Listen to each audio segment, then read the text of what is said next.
Hi, everybody. It's Marguerite Fair. Welcome back to Laughter Talks. I have a special guest, and he's waiting for us in the green room, and he might be dancing. Who knows? Now, his name is Michael Bernal. Now, Michael, are you there? We're waiting for you. Come dance out here with us. And today I have a wonderful, handsome young man next to me, and his name is Michael Bernal. And what I'm going to do is tell you a little bit. But Michael, thank you for being here. It's Oh, it's nice to see you. So let me tell everybody a little bit about you. Now, this is Michael is amazing. He is a dancer, singer, and writer. And Michael is a dancer of the traditional forms of Spanish dance and flamenco, which is very sexy. He started his dance career at the age of 7 and over the years studied all types of dancing, but mainly Spanish and flamenco dancing. And also the study it had on Broadway and Hollywood and American dancing, which is very interesting. Now, Michael's new book, which is The Golden Age of the Spanish Dance, which I love your cover. That's gorgeous.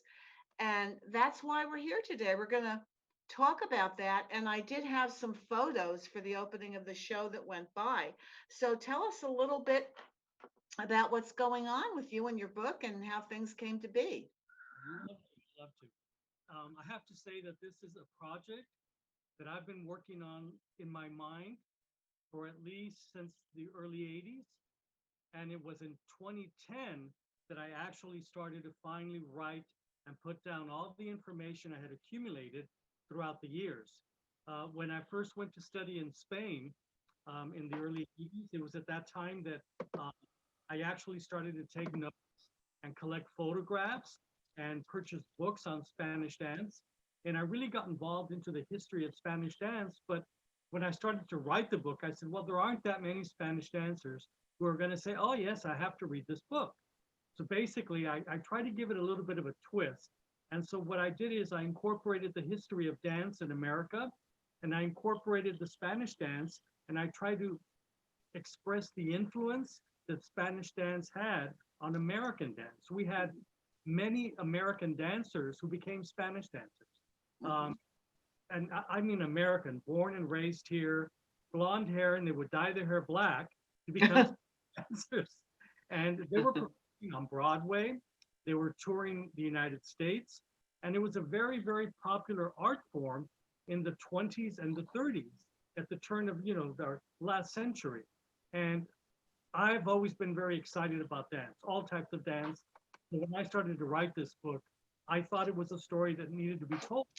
So when I went to Spain, I searched out all the oldest teachers who had built a career on dance in the United States, and I interviewed them. I collected photographs. I bought books to come up and be able to do this one and put all the information down here. And I have three more. This is book number one. Oh my goodness, really? I didn't know that. While I we're talking, how do people get the books? Are they on Amazon? The book is available on Amazon. It's available on Lulu, on Google, and Barnes and Noble. And it's also available on a lot of strange websites that I'm not familiar with. Okay. It's on Amazon worldwide, which Yeah. is really exciting for me. I Wow. that people really, I mean, it's not a book that's going to be a number one seller because there aren't that many dancers who are interested in the history of dance. But I am, and I'm sure there's a lot more that once you start Of to, course. even non-dancers, I think would be interested in it. Yeah. Because what you say is true. I remember back in the day when I used to watch the movies and everything, there was a lot of Spanish dancers and flamenco dancing in the movies and the tango dancing and all that. And I always loved it. So, what I'd like to do, because you sent me a couple of amazing clips, and I'd like to show everybody. Could you just tell us what are these clips that we're going to show people? What are you doing? Okay. The clip I sent, I'm not exactly sure which ones you're going to show, but there's a clip I sent you of a concert that I had done. Now these are clips of me, Mhm. which Yes. I kind of tried to take myself out of the book. but I think the clips that you may have had, and one is where I'm doing a concert with I was a guest artist Yes. with a group in Denver, Colorado, and there's another clip of me doing a show in Santa Monica with another small group where I was invited to perform. Okay. I think I sent you a third clip of me doing a dance with a cape. So I'm not Okay. exactly. Well, I think I have a little bit of everything. So let's just sit back. Let's just show everybody what we're talking about so they can see what you do.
Wow, that is beautiful. Beautiful. Oh gosh, that is so sexy. I'll tell you. So it's like, whoa. But so I understand also what you do is you teach this and you do events and have, so tell us more about that. What are some of the other events you do? Well, the events that I do, I mean, because of COVID, we've kind of been detained a little bit with that. But I'm still doing private shows when at all possible, and nightclub shows when at all possible. So I keep active in it. I don't do it as often and as regularly as I used to. One, because I have a day job. This book for me was a great book to write because I did it at 5 in the morning. I was writing till like Wow. 9 in the morning, and then I would go to work, and then come home, and I would write till 12 midnight, and Wow. writing all weekend. I was writing, writing, writing, and I have been doing that. I only completed this book thanks to COVID. I was able to finish this book in July, and it took about a month to get it all preset on the websites and for them to download it and design the book.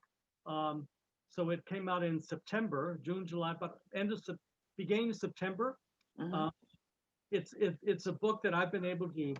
Uh, we recently had. I was a guest speaker at a meeting here. I currently live in Palm Springs, so I was invited to a group of dancers who wanted to know about Spanish dance, and I was lucky to have already had this book in hand, and I was able Wow. to talk about Spanish dance and the history of it, and I have photographs I can show that are actually. There's a lot of photos in the book.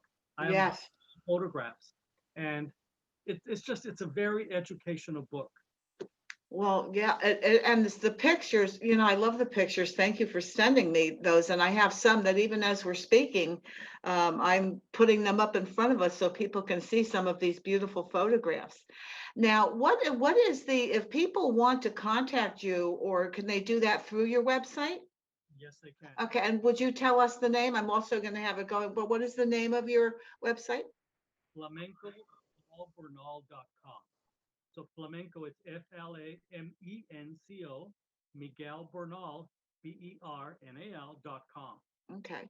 Yeah, and I like for the person to say it, and then I have it written up there so people can hop on the link. So now you say you've written two other books. Now, are all the books up on your site? Not yet, because the other books that I have are Yeah. currently being proofread. Okay. Once they're read, I have to design a cover for them and get them out. This is book number one of a series of four. Oh, so you've been really busy writing. Yes, I have. You're It's not kidding about that. So you, a book. I mean, yeah. and this book is almost 200 pages. This is a Wow. very, very intense book. Well, And the other books I have are about the same as far as length. wow, that's amazing. There's a lot of information going on in your head. Now, what I would like to do, because obviously there are some people that have, they have some testimonials, and I would like to read these. I hope I don't embarrass you, but these are wonderful testimonies that are on your site. And one is serious and profound dancer, Jose Greco, Spanish dance legend Miguel is one of the few Spanish artists with both style and virtuosity, and that is the KPFX radio. And Miguel, you were one of the best flamenco dancers in America. Renee, I'm going to pronounce this. How do you pronounce that? Herandia? Heredia. Okay, flamenco guitarist of Carmen Amaya. Amaya?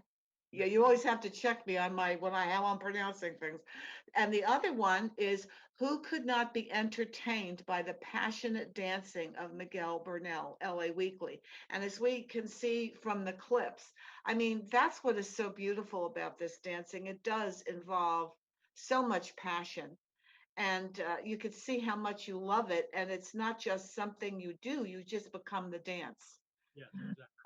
I Yeah. mean, those clips are just so beautiful and so impressive. Now, do you do this for yourself every day for exercise? I practice. Yes, I do. You have to practice. I don't do it every day, but yes, you should practice every day, at least, a good 3 to 4 hours. I have a floor here in my little office dance studio.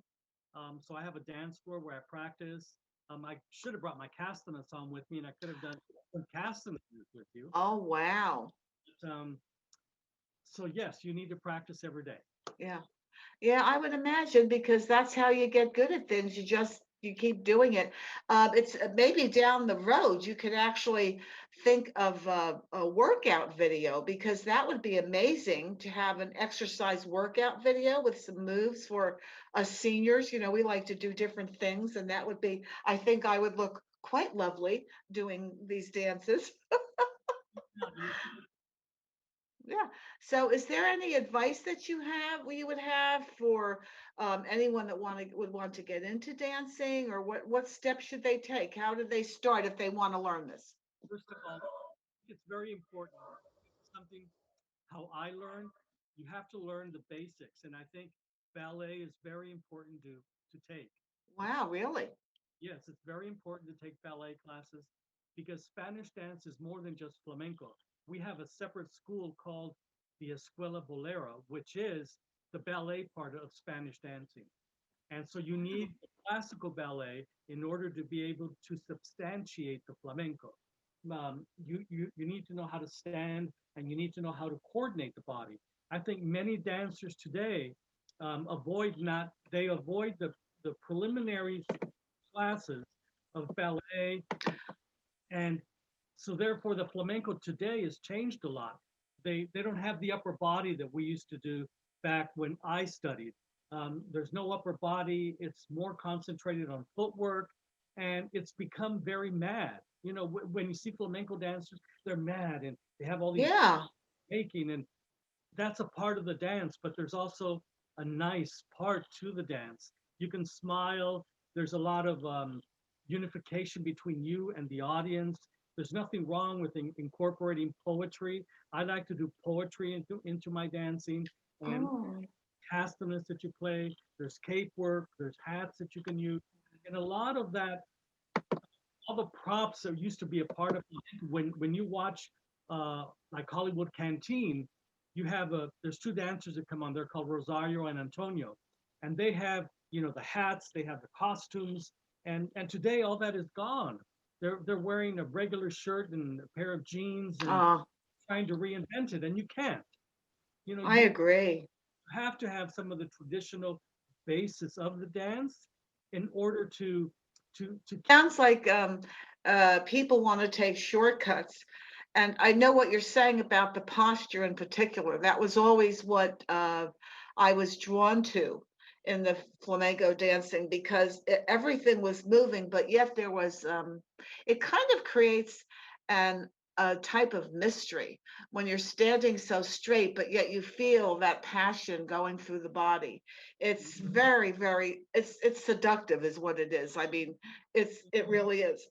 It actually made, if you go back in history of movies, it made Rudolph Valentino famous. Oh, He was in full fighting outfits. He had the Spanish hats, and it was that allure of Spanish and Argentine tango dancing yeah, that made him Rudolph Valentino. you're So right. if you take all the Spanish dancing, and I talk about this in the movie, in the movies we have Valentino, we have Rosario and Antonio, we had Jose Greco, we had so many dancers in the 30s and the 40s, as you said, who Yeah, were in the movies. yeah. And and today it's a different era, so that part of the history is gone. But you can read my little book, and you'll be able to relive a lot of that history again because it's all there. Did you ever think about doing a documentary on this or another type of movie about it?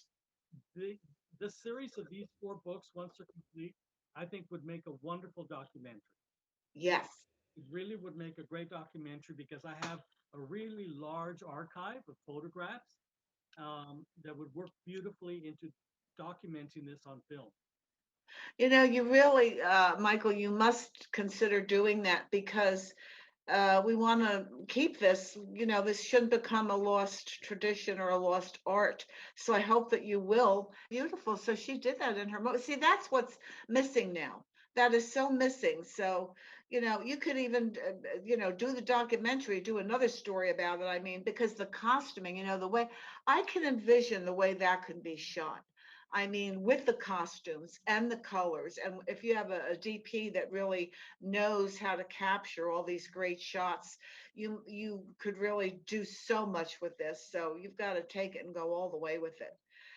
So I would love to. yeah, well, happy holidays and a healthy new year. And I would also like to say the same to you. And I want to wish Sam Wagner, who I've known for years and years and years, and made this possible. Yes, she's my the associate producer on my show, Samantha Wagoner, and she's also an actress. And we do little skits together. Now we're doing Granny Tino Netflix movie reviews. We have a lot of fun together. She's a great gal, and we're just getting into too much trouble having fun, I'll tell you. But I'm so glad she did introduce us, and she'll appreciate the shout out. Good. Thank you. Okay. Well, I love you. Stay safe. And yes, let's get our book. It makes a great gift for in the new year. Make sure you get it. And that again is the golden age of the Spanish dance. And we've got all these great pictures and the website and how you can contact Michael for more information. Or you might have an event that you'd like to have a dancer at. And I'm keeping that in my mind too for the future. All right. Okay. Have a good one. Bye, Michael. Bye.